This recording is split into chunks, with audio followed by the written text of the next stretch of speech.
20? Okay pa ba yan? 20 lang to? Uy. Sa'yo ba to? Baka mamaya hindi sa'yo to. Sa'yo to? Hindi. Ngek. Tinda lang ako. Gilid tayo dito, bibiling ko na yan. Hawakan mo.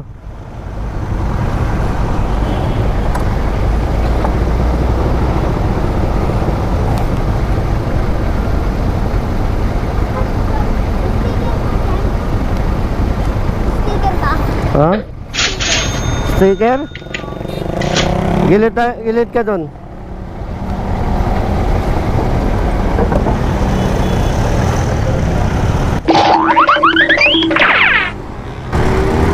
Eto.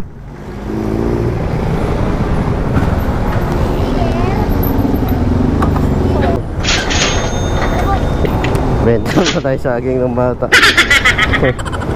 Mga napapanood siguro nila sa sa social media, yung mga nangingi ng sticker. Binigyan naman natin kasi baka ilalagay niya dun sa helmet ng papa niya o kaya sa pintuan ng bahay nila. Nakakatawa yung bata. 20 pesos, daming saging na, diba? Ayos.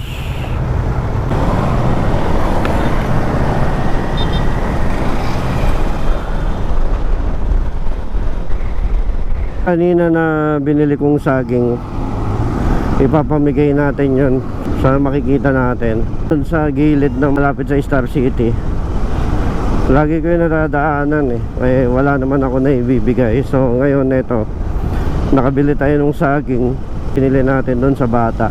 Daan tayo dun, tignan natin kung nandun yung bibigyan natin. Bigay natin tong saging na binili natin. So yun, malapit na tayo dun sa bibigyan natin ng saging binili natin dun sa bata. Bibigay lang din natin dito sa madadaanan natin dito. Actually pag nadadaan ako dito, nakikita ko sila sa gilid. Dito ko sila nakikita eh.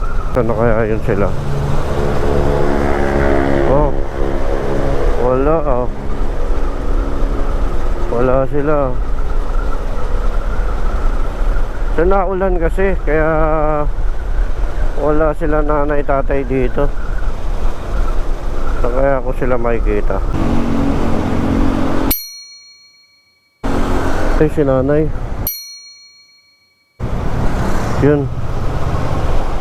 Si nanay gumagawa ng bahay niya. Doon yata siya magpapahinga. So kailangan natin bumalik. Balikan natin yun. Bigay natin tong saging para kay nanay. Saan ba maganda umikot? Dito, ikot tayo dito. Ikot. So ikot tayo. Ikot tayo. Bigay natin to kay nanay para makapag prutas siya. Banana. Yan, para sa inyo po ito, nay. Kainin nyo po ito. So ikot. Ikot lang tayo mga ka-road user. So abangan nyo ako. Ikot lang ako. So ito, U-turn na tayo mga ka-road user. Kaya makiraan muna tayo. Balikan na natin si nanay kasi may tasking pa tayo. Kailangan na natin pumunta doon sa area. Mga ka-road user, dito ko nakita si nanay. Dumaan ako dito kanina kaya lang sumobra ako. So ginawa ko, umikot ako para ibigay itong prutas na binili natin doon sa bata kanina. Dito, yun yun. Ito yata si nanay. Yun, ayun, nag-iisa siya. Ito mga ka-road user, si nanay. Ayan tanungin natin si nanay.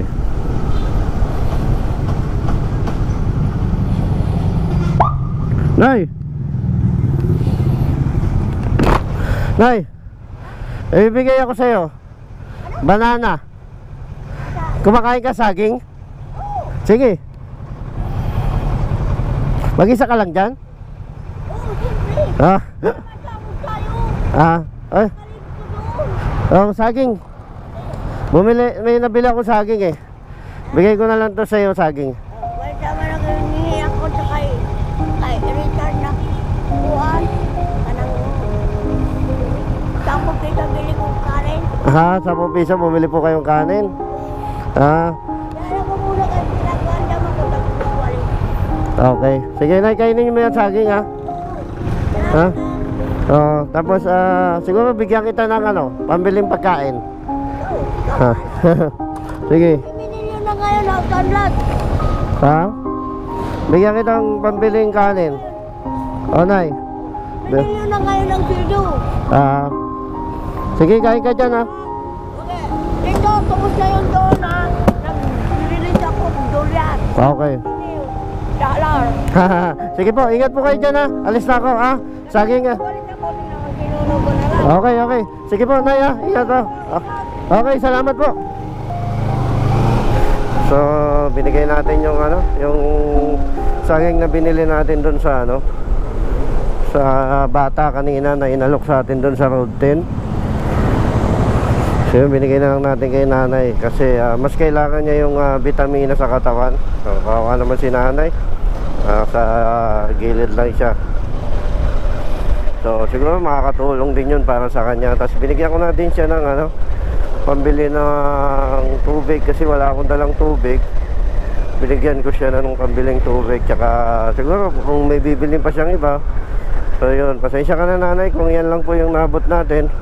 So mag-iingat ka dyan. So yun lang po, ang yung Road Violators TV, naglilingkod para sa inyo. Papunta na po ako sa aking tasking. So maraming salamat po sa pagsubaybay sa akin. Ride safe, keep safe po sa lahat. Maraming salamat po.